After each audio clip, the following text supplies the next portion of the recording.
What's up guys, it's Johnny Candido of Candido Training HQ.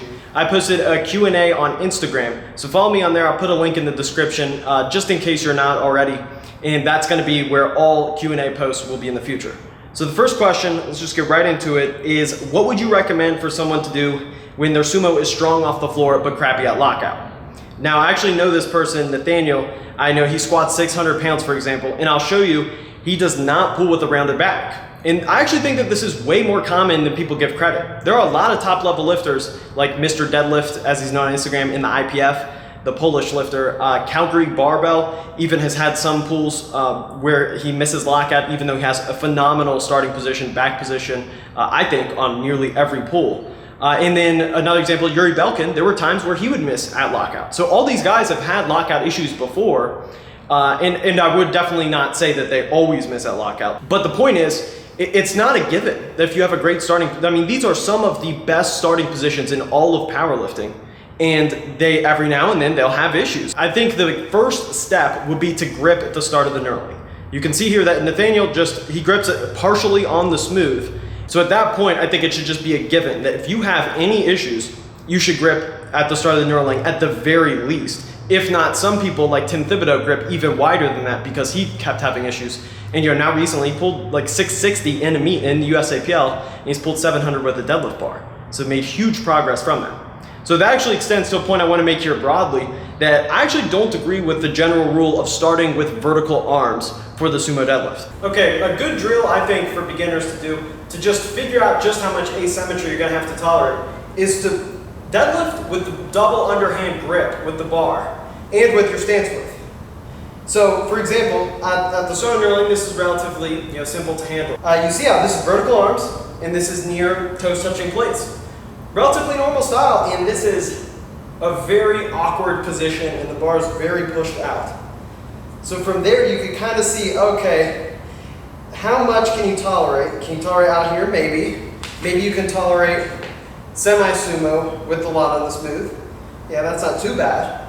So you see here, I think this makes the equation a little bit clearer rather than just thinking about the starting position and just thinking about arms straight down. And obviously your sumo does not have to be perfectly symmetrical. It typically will shift on the other hand side, but you just want to see just how much are you going to make yourself put up with. The risk of a sumo is really the distance from your hands to your feet.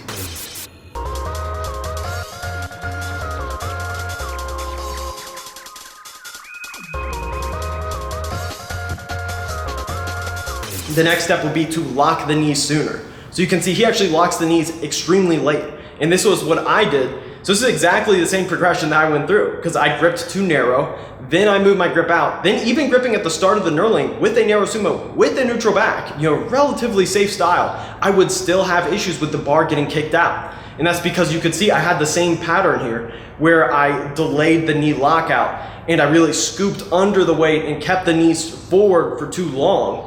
And that's what caused the bar to get then pushed out, and then you get that windmill effect.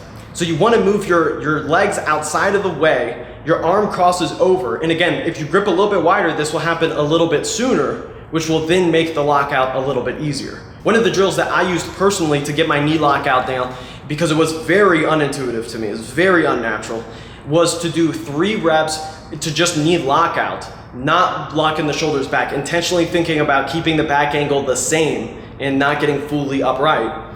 And then on the 4th rep, then having that same pattern, but then locking it out finally. So really working on having 2 parts of the lift, where you lock the knees out, then you pull the shoulders back. So that line of reasoning is why I would have adjusting the stance width or foot angle specifically be the last thing that you would look at. First would be moving the grip out. Second would be getting that knee lock pattern a little bit sooner. And then the last thing would be looking at that. Really quick add-in, someone mentioned glutes to this issue, and I actually think that this is the single worst answer, because if you have a neutral back at the starting position, your glutes can handle the extension demand from that.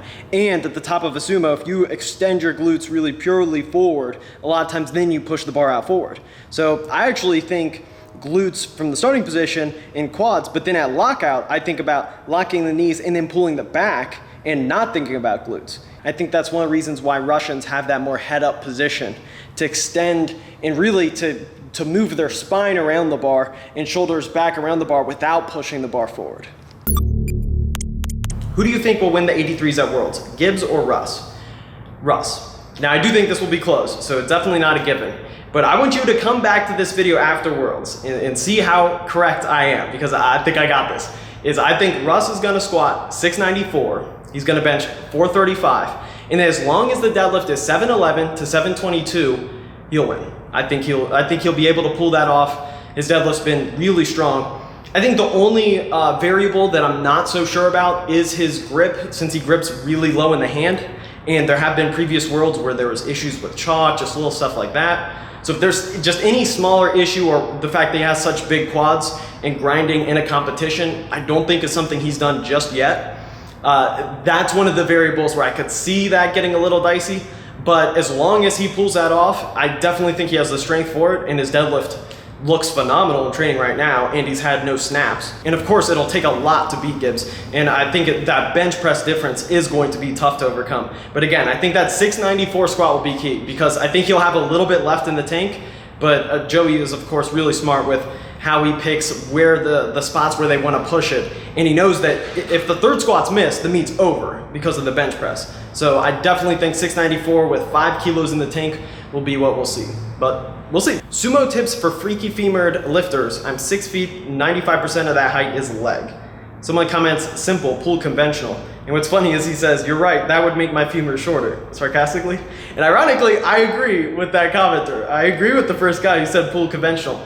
Now that's if the ratios are really close. See, what's funny within powerlifting is a lot of people think that you want to make up your disadvantage. So if you have long arms, to grip a little bit wider, if you have long legs, to pull sumo. But you see the total opposite in terms of trends. TSA has done a chart before where they looked at weight classes and the rate at which people pull sumo. So obviously weight classes are heavily correlated to height, probably almost linearly. And it was very direct. It's not even close that shorter, lighter lifters pull sumo at way higher rates. And as you get to 105 kg class and to 120 and then super heavyweights, the ratio is definitely, I believe it's around like 80-20 conventional, if not even worse at super heavyweights. It's pretty much only Jezo Wepa pulling sumo, because I think nobody in Nauru is probably like telling him, hey, you're probably best to pull conventional given your thighs are about 200 pounds apiece. But anyways, yeah, I think in terms of just general advice, I really would consider pulling conventional, and I would look at just using your advantages. The point is, don't try to lift like a short lifter slightly more. Embrace what you're good at, and maybe build your stiff leg deadlift to just an extremely strong 200 kilos for 8 reps, and then go to your conventional pull and embrace the fact that you're so posterior chain dominant, potentially based on your build. Thoughts on barbell medicine? I think their information is great. I linked in my last video, you should check the description of that if you haven't already.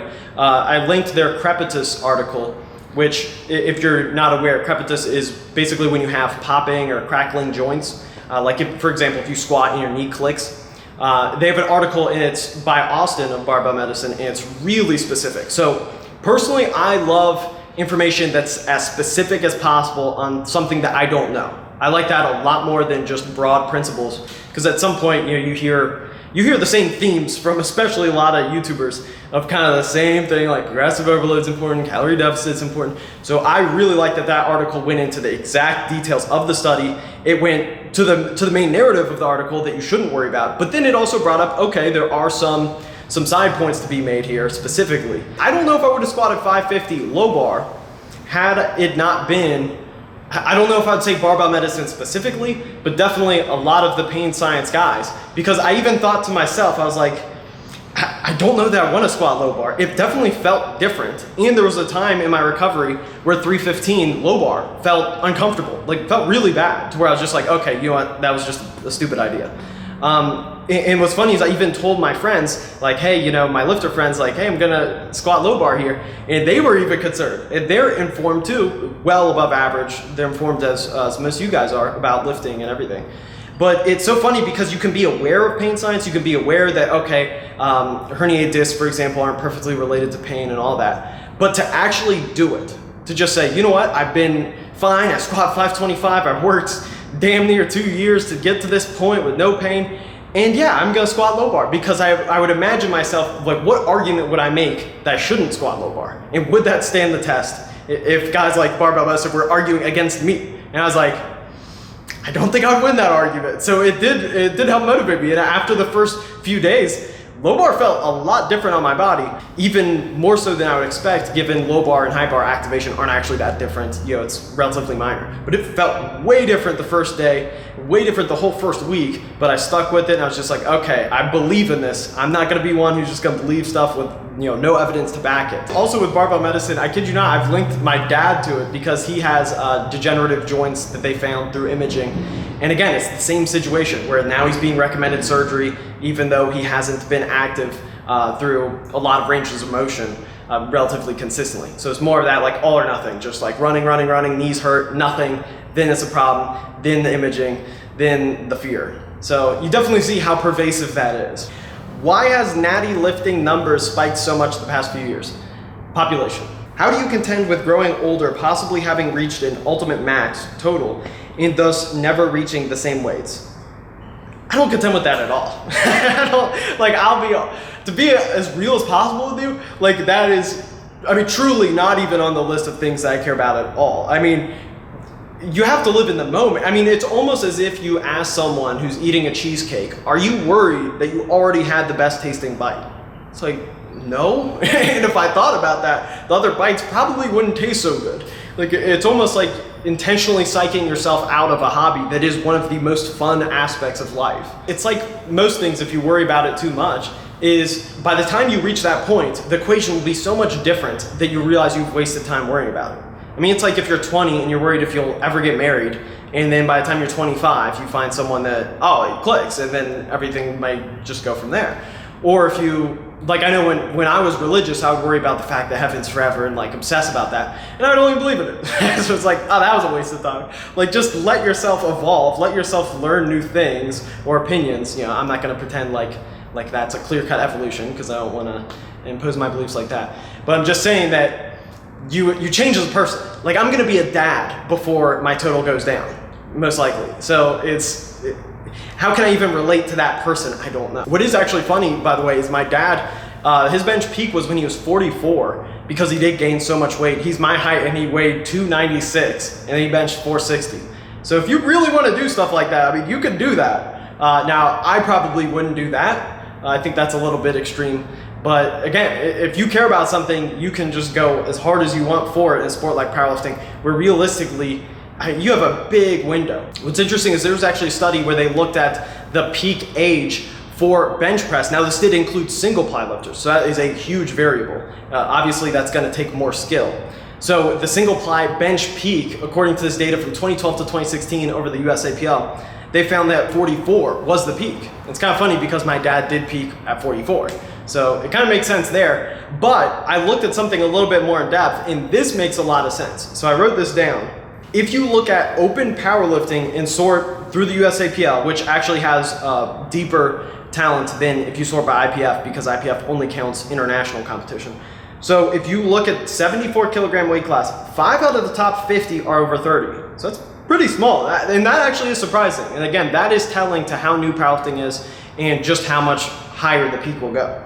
6 out of 50 were over 30 in the 83s, 93 weight class, 10 out of 50, 105, 9 out of 50. So that's the only one that broke the trend. 120, 20 out of 50 were over 30, and then super heavyweights, 24 out of 50 were over 30.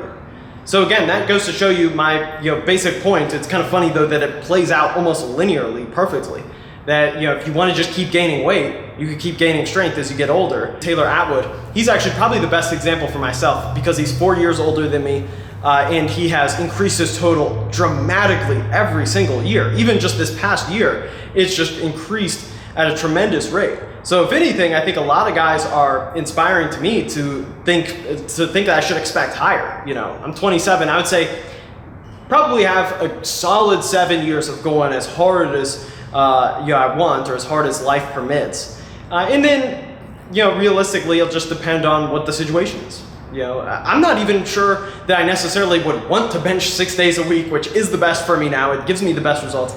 I'm not sure I want to do that until I'm 40, For a third source of information, what you're looking at here is a chart made by Greg Nuckols. What he did is he looked at individual lifters, their rate of progress, and then their age, so holding the lifter constant.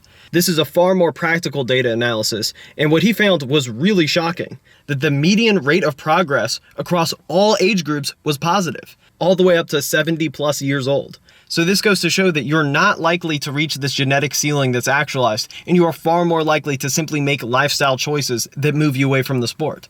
And then by definition, you must be okay with this because you are the one who made that choice. And what I would want to do is at some point in my life, I would love to pivot to helping either USAPL or IPF in some type of role that's a little bit more facilitating. Like I would love to be a commentator at big meets each time, or help maybe technically with video production for live streams, kind of like the way Gino announces meets and he becomes a staple in powerlifting in that way. Okay, I've gone on long enough. That is the video for today, the Q&A. Make sure to like the video, support the channel, subscribe if you haven't already, and thanks for watching, guys. Peace.